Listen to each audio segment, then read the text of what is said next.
बहुत ठंड लग रही है, जल्दी से ये आलू के पराठे बन जाए। इतनी देर से बना रही हूँ, मुझे भी भूख लग रही है। इतने समय से मैंने आलू का पराठा नहीं खाया। 2 आलू के पराठे बचे हैं, मामी से पूछ लेती हूँ। सोनिया जाती है, इतने में उसकी मामी कल्याणी आ जाती है। हम सबका पेट भर गया, लेकिन इसी में आलू के पराठे थोड़े खाने दूंगी। देखो जरा सोनिया की बच्ची, कितने आलू के पराठे बचे हैं पता तेरे मामा और रोहित को चाहिए। मामी, सबका पेट भरा नहीं क्या? लास्ट 2 लोई और थोड़े से आलू बचे हैं, मैंने भी नहीं खाया अभी तक। तूने नहीं खाया अभी तक? तो तेरा क्या करूं मैं? पहले उन लोगों का पेट नहीं भरूं? तेरे मामा इतना काम करते हैं और वो छोटा भाई है, कॉलेज जाता है, कुछ पड़ी नहीं है क्या उसकी? तू तो सूखी रोटी भी खा लेगी, लेकिन वो तो ये सब नहीं खाते ना। लाइए पराठे दे और तू सुबह की सूखी रोटी खा लेना। लेकिन मामी, इतनी सर्दी में वो रोटी कड़क हो गई है। तो मैं क्या करूं? गैस चलाकर गर्म करने की कोई जरूरत नहीं है, समझी? ऐसे ही खा। कल्याणी 2 आलू के पराठे ले जाती है, एक खुद जबरदस्ती खाकर पति को देती है। ये लो जी, खा लो। अरे मैं तुम्हें मना तो किया था कि मैं खा लिया, अब उसको भी दे देती। कितनी देर से बना रही है। तुम्हें बड़ा फिक्र हो रही है उसकी? बोलो मत उससे। पहले तुम्हारे अपने 2 बच्चे हैं, तुम्हारी बहन तो चली गई इसे यहाँ छोड़कर, और आप इसका पीकर मर गया और हमारी छाती पर छोड़ गए इसको पालने के लिए। रोहित, निहारिका, तुम्हें खाना है तो खा लो। नहीं माँ, हम दोनों का पेट बहुत भर गया है। 4 आलू के पराठे खाए हैं दही से। अरे छोड़ दो ना, यही आलू का सूखा पराठा, उसे सुबह देती ना। अरे हाँ निहारिका, ये तो नहीं बिल्कुल ठीक कहा। कल्याणी आलू के पराठे की प्लेट को अपने कमरे में साइड टेबल पर रख देती है। उगड़े हुए वो सोचती रहती है। वहीं बेचारी सोनिया अपने कमरे में सूखी रोटी को खाने की कोशिश करती है, जो कि इतनी कड़क थी कि मुंह में जाते ही जीभ पर चुभ रही थी। मेरी जीभ इतनी कड़क सूखी रोटी है, ये कैसे निगलूंगी मैं? और वो भी इतनी ठंड में। तो गरम गरम खाना खाने का मन करता है, लेकिन मुझे मामी ने आज सब्जी भी नहीं दी, ना दही दिया, सब खत्म कर दिया। सोचा था आलू के पराठे खाऊंगी, लेकिन नहीं मिला। और भूख कितनी तेज लग रही है कि पेट से आवाज आ रही है। पानी से ही खा लेती हूँ। उसके कमरे में पानी होता है। पानी में डुबोकर सोनिया रोटी को बड़ी मुश्किल से खाती है और वहीं लेट जाती है, जिससे उसकी आंख लग जाती है। तब रोहित आकर, ओ सोनिया, उठ जाओ, उठ जाओ तुम, वरना मम्मी आकर तुम्हें बता देंगी। मम्मी बोल रही रसोई का काम करके ही सोना। हाँ हाँ, आती हूँ, मैं सो नहीं रही थी। सोनिया रसोई में जाकर रसोई साफ करती है और सारे झूठे बर्तन भी साफ करके रात में रख देती है। तब सोई है। बेचारी के पास ज्यादा अच्छा कंबल, रजाई भी नहीं था। बाप रे, आप, इसमें तो मुझे बहुत ठंड लगती है। और ये चुभने वाला कंबल है मामी, और निहारिका के पास तो मुलायम वाला कंबल भी है और रजाई भी। मेरा भी वैसा ही ओढ़ने का मन करता है। फिर कांपते हुए सोनिया सो जाती है। अगले दिन हर रोज की तरह जल्दी उठकर घर की सफाई करती है और फिर रसोई में सुबह का चाय पकौड़े बनाती है, जो कि कल्याणी उसे खाने नहीं देती, और रात का बचा हुआ सूखा आलू का पराठा उसे दे देती है। मामी, ये कहाँ से आया? ये तो कल रात को ही खत्म हो गया था ना। मुझे भी थोड़े से पकौड़े और चाय पीनी है। बनाते बनाते मेरा भी मन कर रहा है। मामी, खाने को थोड़े से दे दो। पकौड़े दे दूंगी तो ये आलू का पराठा कौन खाएगा? कल रात को तेरा खाने का मन कर रहा था ना, अब खाई से। मेरे घर में राशन फेंकने के लिए आ रहा है क्या? और अगर पकौड़े दे दूंगी तो फिर तो पराठा नहीं खाएगी, इसलिए सबसे पहले वो खत्म कर। ठीक है मामी, मैं इसे को भी खा लेती हूँ, फिर आप दे देना मुझे, मैं बर्बाद नहीं करूंगी। सोनिया सूखा रात का आलू का पराठा खाने की कोशिश करती है, जो कि बहुत सख्त होता है। 2 निवाले खाते ही उसे खांसी आ जाती है। मैं खा लूंगी, मैं इसे खत्म कर लूंगी। पानी पी लेती हूँ, गले में ही अटक गया। सोनिया पानी पीकर जैसे तैसे आलू का सूखा पराठा खत्म करती है। इतने में कल्याणी सारे पकौड़े खा जाती है। मामी, पकौड़े दे दीजिए ना। इतनी देर लगाएगी खाने में तो पकौड़े कहाँ? तेरे लिए प्लेट में मैं सजा कर रखूंगी। ठंडे हो रहे थे, गर्मा गर्म खा गई मैं। तुझे खाना होता तो जल्दी खाती ना। जा जाकर काम कर, मेथी तोड़ और शाम को गाजर का हलवा बनाना है। जी मामी।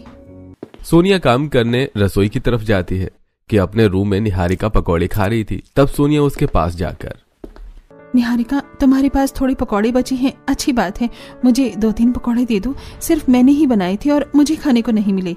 मैं तुझे अपनी प्लेट से क्यों दूं? तेरे को मम्मी ने दिया नहीं तो मैं क्या करूं? मेरा क्यों खा रही है? अरे तू इतने सारे खा रही है, अगर मुझे 2 पकौड़े दे देगी तो तेरा क्या हो जाएगा? वैसे भी तो इससे पहले वाली प्लेट भी तो भरकर खा चुकी है, बस मुझे टेस्ट करवा दे।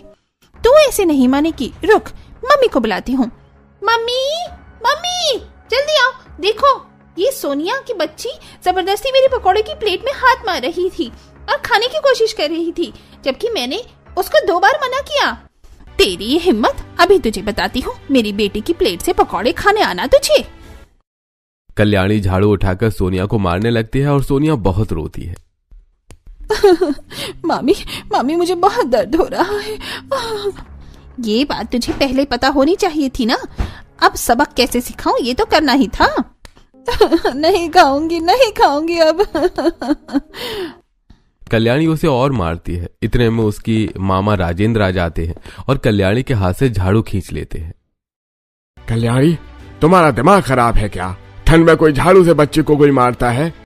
2 मिनट पहले तुम भी आकर इसकी बात सुनते तो ऐसा ही करते, कभी खुद भी उसे कुछ कह दिया करो, तुमने ही बिगाड़ रखा है। अरे सोनिया, अपनी मामी की बात सुन लिया करो, क्यों ऐसे काम करती हो? जाओ कमरे में। सोनिया रोते हुए कमरे में जाती है और माता पिता की फोटो देखकर रोने लगती है।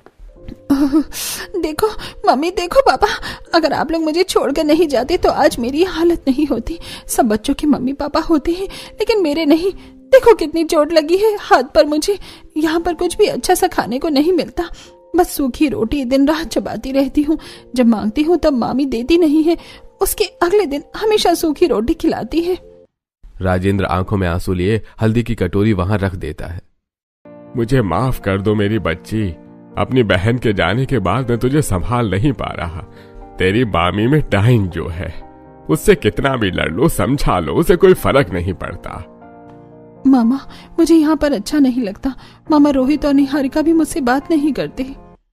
मैं समझता हूँ बेटी, लेकिन मैं भी मजबूर हूँ।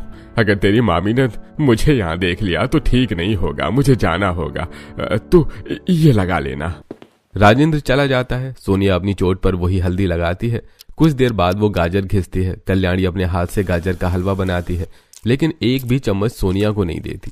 सुबह का खौफनाक मंजर की वजह से वो कुछ मांगती भी नहीं है और बेचारी को फिर सूखी रोटी चबानी पड़ती है। ऐसे ही दिन गुजरते हैं। कल्याणी उसे ऐसे ही टॉर्चर करती थी और ठंड में घर के सारे काम करवाती थी। भाई बहन देखकर शिकायत लगवाकर उसे पिटवा दिया करते थे। एक शाम सबके लिए समोसा आता है। सभी लोग बड़े चाव से समोसे खाते हैं। तब सोनिया, मामी मामी मामी मुझे भी वो समोसे खाना था, गरम गरम थोड़ा सा दे दीजिए, मैंने बहुत टाइम से समोसा नहीं खाया। देख इस टाइम तो समोसे आ गए हैं, अब जो खाना बना हुआ है वो कौन खाएगा, उसे तू खा ले जा।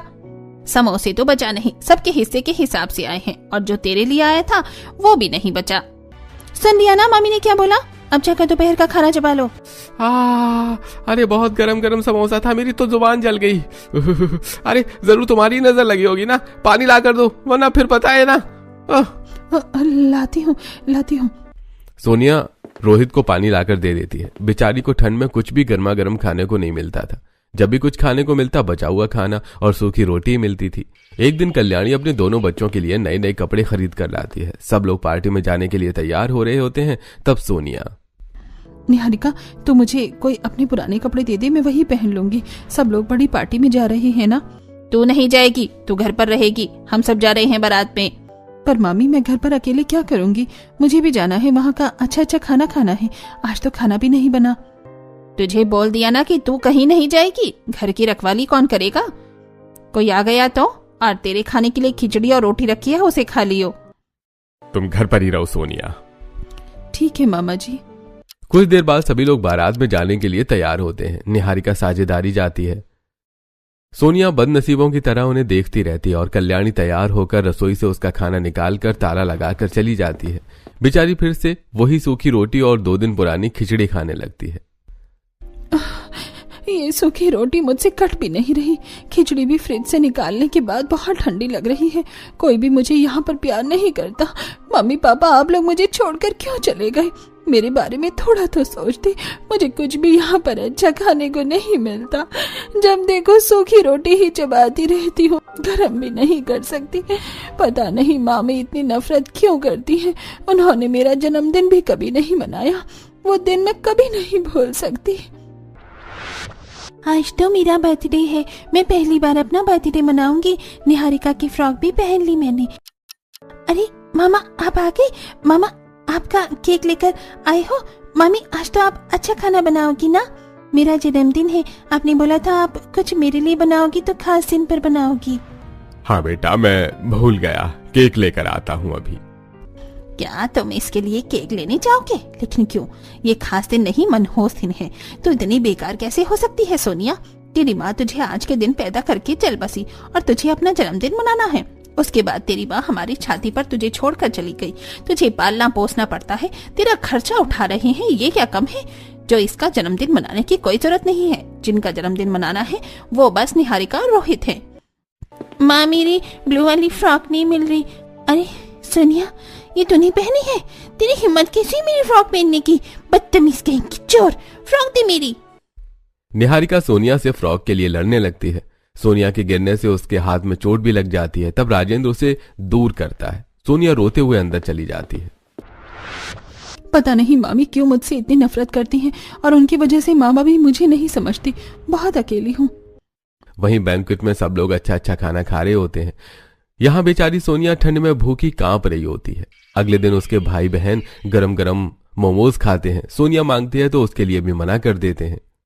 मम्मी ये कितनी बेशरम है, कितना कुछ चाहती है आपसे, फिर भी हम लोगों से मांगना छोड़ती नहीं है। माँ इस पागल को घर से निकाल दो, इसकी शादी कर दो ताकि इसके जाने के बाद हम लोग चैन से रहें, वरना ये हमारे खाने पीने पर हमेशा नजर रखेगी। तो बिल्कुल ठीक कह रही है निहारिका। अच्छी सुनते हो, इसके लिए खुद लड़का देख लो। अब ये काम मैं नहीं करूंगी। इस घर से जल्दी से निकाले। और ये मनहूस लड़की इस घर में मुझसे बर्दाश्त भी नहीं होती। इसका बोझ उठाकर थक चुकी हूँ। ठीक है, देखता हूँ। यही मौका है, अपनी बच्ची को एक ऐसे घर में भेजूंगा जहाँ उसे बहुत खुशियां मिले, जो उसे अब तक न मिली हो। बेचारी को खाने के लिए इतना भी नहीं दिया गया। अपनी पत्नी और कमजोर है, मुझे पंडित से बात करनी होगी। राजेंद्र पंडित के पास जाकर एक अच्छे रिश्ते की बात करता है। खुशकिस्मती से पंडित उसे एक अमीर और नेक दिल परिवार के बारे में बताता है, जहां झट से रिश्ता तय हो जाता है और शादी के सारी रस्में रिवाज शुरू हो जाते हैं। शादी प्रोग्राम पहले भी उसे कुछ खास खाने को नहीं दिया जाता। वहीं सूखी रोटी कल्याणी उसे देती है। जब वो सो रही होती है तो मामा 4 पूरी सब्जी छुपाकर लेकर आता है और उसे उठाता है। ले मेरी बच्ची, खाना खा ले। तूने कल से ठीक से कुछ नहीं खाया। तेरी मामी को तो शर्म आती नहीं है जो तुझे सूखी रोटी देती है। गए भी सूखी रोटी ना, जवाब ऐसी जो वो तुझे देती है। मैं बहुत शर्मिंदा हूँ कि चाह कर भी कुछ नहीं कर पाया तेरे लिए। लेकिन बेटा, मैं तेरे लिए बहुत अच्छे घर का रिश्ता ढूंढा है। देखना, तू वहां पर बहुत खुश रहेगी। मैंने सारी जांच पड़ताल कर ली है। मामा, क्या मैं इतनी बदनसीब हूँ कि जो मुझे कभी खुशी नहीं मिली और ना ही एक नरम रोटी? मामी क्यों मुझसे नफरत करती है? इसीलिए मैं चाहता हूँ तो इस जेल को छोड़कर हमेशा के लिए एक अच्छी जगह चली जा। भगवान पर भरोसा रख। राजेंद्र अपने हाथ से उसे खाना खिलाता है। काफी टाइम बाद वो कुछ ठीक से खाती है और विदाई के बाद अपने आलीशान अमीर ससुराल पहुंच जाती है, जो देखकर वो हैरान थी। बड़े प्यार से सभी लोग उसका स्वागत करते हैं। अरे देखी तो मेरी बहू कितनी सुंदर लग रही है, एकदम चांद का टुकड़ा, नजर न लगे। अरे ये कहकर कहीं तुम ही नजर न लगा दो। वैसे हमारे गौरव के भाग ही खुल गई। भाभी, मैं आपका देवर रुद्रा। आपको कोई चीज चाहिए हो या बाहर से कोई काम हो तो आप मुझे रहेगा। मैं आपका सारा काम कर दूंगा। आपको ठंड तो नहीं लग रही? कॉफी पियेंगे? यहाँ तो सब लोग बहुत अच्छे हैं, कितने प्यार से मुझे हर चीज पूछ रहे हैं। भूख तो बहुत तेजी की लग रही है, लेकिन एकदम से कैसे कुछ कह दूं? नहीं नहीं देवर जी, मुझे कुछ नहीं चाहिए। और भाभी, मैं आपकी ननंद, सहेली, छोटी बहन, आपका जो दिल करे मुझे वो मानना। I am always there for you. Thank you so much. आप सब बहुत प्यारे हैं। बहू, कल तुम्हारी मुंह दिखाई और पहली रसोई भी है, तो जाकर आराम कर लो। गौरव बेटा, बहू को ठंड लग रही होगी, रूम में हीटर चला देना। कुछ और चाहिए हो तो बता देना। ठीक है माँ। सभी लोग अपने कमरे में सोने चले जाते हैं। 2 घंटे बाद सोनिया के पेट में गुड़गुड़ होती है। उसे बहुत भूख लगती है। मुझे पेट में दर्द हो रहा है, बहुत भूख लगी है। क्या करूं? उस टाइम किसी से कुछ कह भी तो नहीं सकती थी। इनसे पूछ लेती हूँ। सुनिए जी, वो रसोई कहाँ है? मुझे पानी पीना है, आप बता देते। अरे मैं लाकर दे देता हूँ, तुम्हें पता नहीं है। कोई बात नहीं, मैं खुद लेकर आ जाऊंगी। वैसे भी कल सुबह पहली रसोई के लिए तो किचन में जाना ही है, तो आप अभी बता दीजिए। ठीक है, यहाँ सीढ़ियों से उतरकर राइट में किचन है, वहीं जाना आराम से। जी शुक्रिया। सोनिया रसोई में जाकर खाने के लिए कुछ ढूंढती है, तब फ्रिज में कुछ भी नहीं होता। साइड में एक पन्नी में कुछ पुरानी गाय की कट्ठी सूखी रोटी होती है जो सख्त पापड़ जैसी होती हैं। उसे देखकर सोनिया चबा चबा कर खाने की कोशिश करती है, आंखों से आंसू आ रहे होते हैं। बहुत भूख लग रही है, खा लूंगी, मैं इसे खा लूंगी। वैसे भी मुझे तो आदत है इसे खाने की। इतने में सास भी पानी पीने रसोई में आती है, तो बहू को इस तरीके से खाता देखकर उसकी आंखों में आंसू आ जाते हैं और उसके हाथ से वो रोटी छीन लेती है। हे भगवान, मेरी बच्ची तो इस तरीके से ये सूखी रोटी क्यों चबा रही है? अगर तुझे कुछ खाने को चाहिए था तो मुझे बोला क्यों नहीं? प्राची, गौरव, जरा देखो तो। क्या हुआ माँ, आपने इस तरीके से बुलाया? सब ठीक तो है? सोनिया, तुम ठीक हो? बहू कुछ बोलेगी भी। अब तुझे भूख लग रही है ना, मैं तेरे लिए अभी कुछ बनाती हूँ। प्राची देख, तेरी भाभी गाय की सूखी रोटी खा रही थी। माफ कर दीजिए माँ जी, नई बहू होने की वजह से आप लोगों से मेरी कुछ कहने की हिम्मत नहीं हुई, इसलिए मैं ये। भाभी, हम सब आपका ही अपना परिवार है। बहू अपने सास ससुर को अपना माता पिता समझ, उसने जल्दी से बहू को कुछ बनाकर खिलाओ। पापा जी, आप सबको रात के 2-3 बजे परेशान होने की कोई जरूरत नहीं है, मैं ठीक हूँ। अब मैं तुझे पहले खाना बनाऊंगी, तब हम सब चैन से सोएंगे। प्राची फटाफट आलू काट दे, मैं आटा लगाती हूँ, मेरी बहू आलू पूरी खाएगी। तब दोनों माँ बेटी मिलकर फटाफट रसोई में खाना बनाते हैं। सोनिया कुछ काम करने की कोशिश करती है तो करने नहीं देते। आधे घंटे में ही सुलोचना खाना बनाकर पहला निवाला अपने हाथ से उसे खिलाती है। पास में हीटर चला दिया जाता है। ये खाकर सोनिया की आंखों में आंसू आ जाते हैं। बहू, तेरी आंखों में आंसू क्यों आ गए? मैंने मिर्ची तेज कर दी क्या? मुझे माफ कर दे बेटा, ले पानी पी ले। नहीं नहीं माँ जी, ये तो खुशी के आंसू हैं। मैंने माँ का प्यार तो देखा ही नहीं कभी कैसा होता है, पर आज जो खुशी और सुकून मिल रहा है मुझे, वो मैं बता भी नहीं सकती माँ जी। कभी किसी ने इतने प्यार से अपने हाथ से खिलाया नहीं ना। मेरी बच्ची, मैं समझ सकती हूँ, तेरी मम्मी नहीं थी ना, और मामी कभी माँ जैसा प्यार कर ही नहीं सकती, इसलिए मैं तुझे वो सारा प्यार दूंगी। ले और खा। प्रेचेत इस घर की बेटी है, लेकिन अब से तू भी मेरी बेटी है। हाँ बहू, और खा ले बेटा, कल क्या खाएगी, तेरे लिए वही बनवाएंगे। अरे कल तो मैं बनाकर खिलाऊंगी ना, आप चिंता मत कीजिए। लो भाभी, मेरी तरफ से भी खाओ। पेट भर जाने के बाद तब जाकर सोनिया सोती है और सुलोचना उसे चादर उड़ाकर चली जाती है। अगली सुबह सोनिया जल्दी उठकर घर का काम करने लगती है। नौकर हाथ से झाड़ू ले लेते हैं और कुछ काटने लगती है। तब सास मना कर देती है। अरे बहू, अभी तो तेरे हाथ की मेहंदी भी नहीं उतरी और तुझे लगता है मैं तुझे रसोई में काम करवाऊंगी? तू कोई काम नहीं करेगी।